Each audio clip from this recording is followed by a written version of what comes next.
So today's episode, we're going to be answering the question, what is the ideal setup for filming content on social media? That question has come from Kamal Metin, and Kamal says, what is the ideal setup for filming content for social media? He's a broker, obviously. Is there a specific resolution, camera, lighting, backdrop, casual or business look? There are so many variables, and you are right, my friend, you really are. There are lots and lots of variables, and so I'll answer all those questions for you. Now, the first thing to say is anything is better than nothing. Don't get caught up in worrying about the gear too much if you're starting out.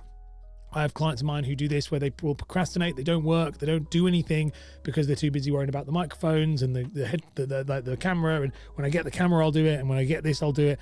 And the truth is, it's practice. I didn't start that way. I started with an iPhone just propped up against a coffee mug, and it has evolved into my studio and into what I have now, but it didn't start that way at all. So don't worry about it. Just get it done, and you'll getting done is better than perfect. You'll get better over time. Okay, so that's really important. Now, the next thing then to point out, then let's start talking about the specific resolution. So that's the first question. There is a specific resolution I would focus on. When you're on your phone, you want to be, when you're filming on your phone, if you're filming directly into your phone, you want to be trying to be film on HD, which would be 1080p. And if you're filming directly into Instagram or TikTok, you're not going to get that. You're probably going to be getting 720, which is a lower resolution. It's not a big deal, but it is possible. Now, some settings I would say, and I'm going to bring it up on here now. If you go onto your iPhone, I mean, if you're watching this, you'll be able to see. If you go on your iPhone, oh, let me just bring that back up.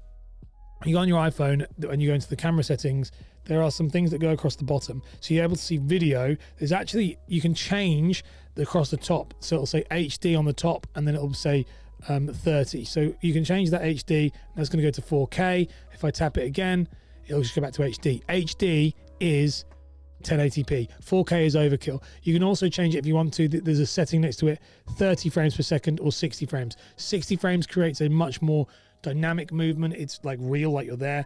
30 is a much more cinematic. But something I really like, if you're an iPhone user, if you can scroll over to they've now added a feature called cinematic. And cinematic I'm trying to get it to come on, to just go onto the screen so you can see it. It says cinematic there you go, cinematic. Now cinematic will create, it's 30 FPS, so it will shoot in 30 frames per second, but it creates that blurred background that we all love. It's all on there. So if I was going to be shooting content now on my phone, I would shoot it on that cinematic feature, and then from there, I would then from there chuck it in and edit it in whatever platform I'm editing. So now we're talking about cameras. Honestly, when it comes to cameras, I would literally be saying just your iPhone is fine. Your phone is fine. If you've got a Android, okay, cool. Good for you. I'm an Apple user and have been pretty much for many years. iPhones are better for this type of stuff. They have more apps available to them, and the camera quality can be pretty good. But again, it's your call, but the phone is more than enough.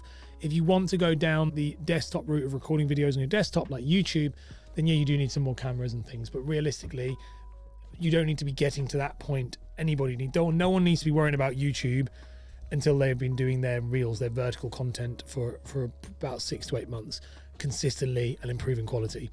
Don't start on YouTube because that stuff is not as relevant. So that's quite important. Phone is more than enough. Good quality phone. They've got the features all built in there. There's tons of apps and things.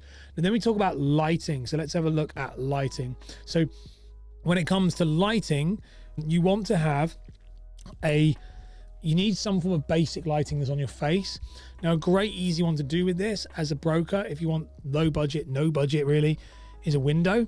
So you just stand in front of a window, record with the window facing you, not the window behind you. So when I say stand in front of a window, stand in front of it when you're looking out the window and the camera is at the window. It's awful if you do it the other way around, because the window will create this weird halo kind of overexposed light behind you. But if the light is on your face from the sun and from the outside, that's fine. That's great, actually. That's some really good visuals. And the problem you have is, depending on when you're doing it, if you do it in the winter like it is when I'm recording this one, you've got a very small window. And if you're doing your content in the morning, when I make these podcasts, it's too dark for me to do that, and I wouldn't do that anyways. There's no windows in this room. There is, but it's all blacked out for that reason. So that's one of them. Outside of that, you can artificially do this by having a ring light. in front of you. Ring light is absolutely fine, but you want some light on your face. You need light on your face. Now you can get really deep into 3-point light systems and the lighting that I have in this office, in this studio, in order to create depth and moody lighting, but that's really not important as a broker at all, not unless you're getting into it later on. So just right now, just camera in front of a window, or buy yourself a £20, £30 ring light from Amazon that holds the phone and it's right in front of you. That's more than enough. Backdrop. Yes, backdrop is important, very important actually. Pick a place that is not overly crazy, that is not overly it's not lots of stuff happening. That's quite a bit of a problem. I see. Just pick a nice subtle place. Don't have it plain. White walls, boring. Black walls, boring. Blue walls, boring. Have something going on in the background, but just not crazy amounts of stuff. Some of the best ones is literally just, if you're in your office, like your lounge or something is fine with the backdrop behind it. Just something going on. Remember with backdrops that the more you include in it, the more you're giving away about your personality, both good and bad. So that's something that you should be aware of. If you have a house and it is an absolute dump, then you're giving away bad signals. But if you've got like a nice space, it's all lovely, it's not, then use that too. Cars is really good for this, by the way, because the cars have the windows, they have the lights on your face, and the car seats and everything are very nice normally, depending on where you sit. I've got like a Mercedes with leather seats, so it looks nice if I do that. So that's always a good one to do. Cars are really good for backdrops. Casual or business look. So this comes down to what you want to do, but whatever you do, stick to one. So I actually work with a client right now where he wears a suit, and when I went through his content, he had a suit, and then he was wearing t-shirts, and then he was back to a suit, and we were going back and forth. And I actually said to him, when we started working together, I was like, pick one, because the problem is people start to know you for something. And so like with me, I'm known for a certain level of like casual, smart casual kind of look, or just a casual grays, whites, blacks, like in the way that the clothes I wear. That's my look. And I think if I started now wearing suits and stuff, you'd be like, what is going on? So you have to make sure that you stick to a look. Casual is great, business is great, it doesn't really matter. People misunderstand this and they're like, no one wants to do mortgages with guys in a suit. That's not true. That is not true.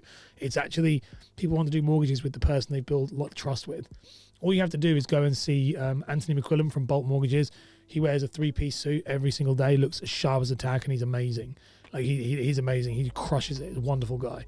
And so that you can see, like, it's not about the suit, it's about the brand. And he's consistently in the brand. Now, when I see Anthony make videos, if I see photos of him with a t-shirt, for example, it's quite weird, actually. I'm like, oh, that's not how he should look, because of that reason. So it is really important to factor those things in. Is that what are you going to wear? So in summary then, Kamal, hopefully that answers all your questions there, is realistically, just do what works for you. The final words for this episode is very much like all that stuff I've just said there, and that is just scratching the surface. I go way deeper into like ISO settings on cameras, but none of it matters. None of it matters. What actually matters is making sure that you are making the content, and the quality of the content is in the information, not in the presentation. All right, it's really important to understand. If you can get that right, you'll do really well. Anyway, if anyone else got another question you'd like answering on the show, be sure to drop me a DM on social media, on any platform. Just say, got a question for the show, and ask the question, and I'll answer it here in depth for you. Anyway, have a wonderful day, and I'll see you in the next one. Bye.